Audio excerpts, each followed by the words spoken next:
Hey folks, Mike Dawkins from WorldCast Anglers here with your Jackson Hole weekend fly fishing forecast for the weekend of April 25th and 26th.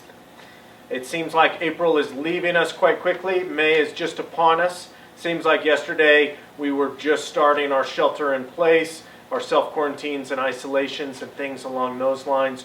We did receive some good news from our governor from the state of Idaho today about a plan rolling out for the months of May and June of how we're going to get out of this mess. So there is a silver lining in the dark cloud above us. We'll fill you in with more of those details later. But let's stick to the fishing and the fishing opportunities that you're going to have this coming weekend, which are some pretty darn good ones that you should be pretty excited about. This weekend, looking into the weather, we've got Saturdays partly cloudy, highs in the mid-50s. Sunday, partly cloudy and sunny, highs in the high 50s. Next week, looking forward into our weather, we've got highs in the 60s, sometimes mid-60s, which is all welcome from all of us in the Jackson Hole and Teton Valley area. What that means is we're going to start seeing some of our runoff and some of our snow melt letting loose. So we're going to start riding the runoff wave where we're going to see higher flows, less visibility later in the day after things warm up. Early mornings are going to be your best visibility and a little bit of the lower flows, but look for those things to change here in the next couple weeks. You're going to have to monitor our flows and monitor our weather here for the month of May because things can let loose pretty quick. I don't foresee that happening very fast, but speaking of snowpack, the upper Snake River Basin is 122% of average. The Henry's Fork Basin is 105% of average. I'm actually inside the WorldCast Anglers Fly Shop today because it's so cold, snowy, rainy, and miserable outside. I definitely wanted to stay in here in the warm fly shop to give you your fly fishing forecast. It looks like today's the only day that we're supposed to have that. Tomorrow looks a little rainy and crummy, but it looks like pretty good weather here on moving out, which is all very welcome, as I said before. Palisades Reservoir, 68% of capacity. Jackson Lake, 76% of capacity. So water managers are already starting to make room for some of those big spring flows that we should start seeing in the next 1 to 3 months. Nothing new really to report. We're sort of in a hurry up and wait fashion. I said the Idaho governor issued his plan. It's a 4-stage plan for getting the state reopened. He's actually encouraging Idahoans to recreate outdoors, but recreate responsibly. And he's actually started to put some timelines and some policies and procedures together where we could probably be open here in the next 2.5 weeks in the fly shop. There is no news with Wyoming and Idaho non-resident fishing licenses sales being available, but we'll be the first ones to let you guys know.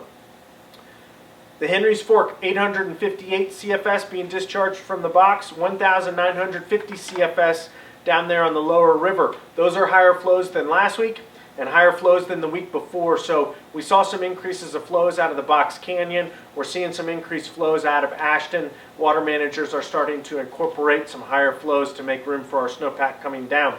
But if you're looking for dry fly fishing or the most consistent fishing in our area, the Henry's Fork is going to be the place to be. It's also going to be the busiest place. You're probably sick of me saying we've got to spread out, we've got to do all of these other things, but now is not the time to quit everything that we've been doing. We've been lucky enough that a lot of our fisheries have stayed open and our boat ramps have stayed open, but that doesn't mean they can't close here for the next month or two. So spread out, be cognizant, be aware. Don't crowd in places. Everything that we've been saying, keep the course. We'll all get through here together. All the boat ramps are open on the lower Henry's Fork. The Box Canyon is still inaccessible. You could probably slide a boat or a raft in there if you really wanted to. But, anything on the lower river has been fishing pretty well. It's really dealer's choice down there, whether it's warm to Ashton, Aura, Vernon, Chester, Fun Farm. We're seeing the beginning of the Mother's Day caddis. We're seeing March browns. We're seeing blue-winged olives. We're seeing midges. So it's sort of a bug plethora, smorgasbord of things that are going on down there. So definitely check out the Henry's Fork if you're looking for some dry fly fishing. Mother's Day caddis fishing can be sort of tough for individuals There's millions upon millions of size 16 and size 18 small black caddis around. I like to fish a lot of purple parachutes, maybe some different colors, just giving the fish something of a different profile and a size to see. Sometimes that'll trigger an instinct for them to eat. Other times I've done really well with small peacock caddis and things along those lines. So you're just going to have to vary it up.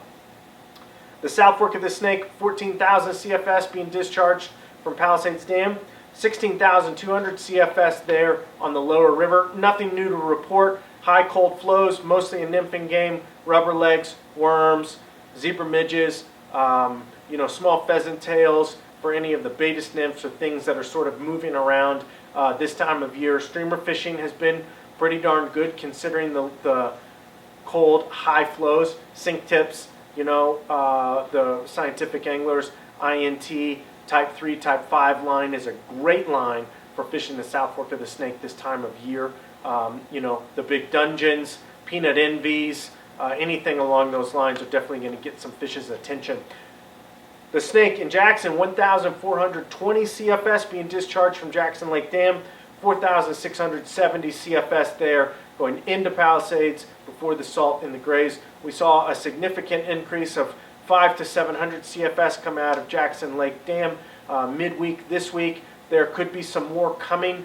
We've got squallas out, which sort of got squashed a little bit from the increase in flows. But as things adjust, 500, 700 something CFS isn't a ton. So we're hoping that the fish will readjust and the bugs get going. Squallas are those bugs. It's that first big bug of the season, so we get all hot and bothered getting to fish big foam flies. But really, squalla fishing is about keeping it in the zone and keeping it there and not moving it. You'll go through a lot of banks and that look good, where you'll get maybe an occasional drive-by or something like that, but you just got to keep it in there. You got to keep it hunting, and you'll be rewarded for it. So don't, water temperatures are still cold, so the big twitches and mins and moving flies in and out and things like that, aren't going to be super advantageous to you. I like to get it in there with a big slack min or something like that, min the hell out of it, and let it hunt for as long as it possibly can, and you'll probably be rewarded pretty well with that. There's been some blueing olives, leftover capnias, and midges on the Snake too that are providing some pretty good dry fly fishing once things settle out. And streamer fishing hasn't been bad either with JJ Specials, crystal buggers, motor oils, things like those flies have been very productive over there on an INT, maybe a sinking poly leader. You don't need the sheer depth and ability to get deep on this Snake that you would maybe on the South Fork, especially considering the South Fork's at 14,000 CFS, the Snake is around 1,600 CFS. So look for those sink tips and heavy sinking poly leaders to really come into play on the Snake. The Teton, 272 CFS, 607 CFS there on the lower river. As I gave a report from the Teton a couple weeks ago when it was sunny and warm, flows were around 500-600 CFS. We saw some of this colder weather come through. Things are locked up. Nothing new really to report with the Teton here. Mostly still a nymphing game, small streamer game. We may see some good caddis, baetis fishing and midge fishing here during these next warm days. But the Teton definitely has the ability to go off color quickly. There's a lot of recharge from irrigation canals. We still have some low-level snow that needs to melt off. So it wouldn't surprise me if we saw the Teton go a little bit dirty very quickly. You're just going to have to watch, wait, and see. Watch the USGS water gauge, read our fishing reports, and anything like that. We like to keep you guys informed. We still got buy one, get one free flies, guys, for anything in the fly shop right now. Our local pickup window is open. Give us a call, shoot us an email. We're happy to get anything that you guys need to be on the water and to stay on the water. We're happy to do so, and we're very appreciative for everybody's business and support during these times. We've got some more webinars coming up, so stay tuned on social media for those. They've been a blast the past couple nights. Last night we had Vance Freed, Black Belt WorldCast Angler's Guide, talking about spring tactics and techniques for the local area, where it was a blast. Everyone learned a lot. People were scribbling notes down. It was awesome. So definitely stay tuned there. Have a great weekend. Enjoy the sunshine. Be safe. Social distance to the max. Thanks again for tuning in. We'll see you here next week.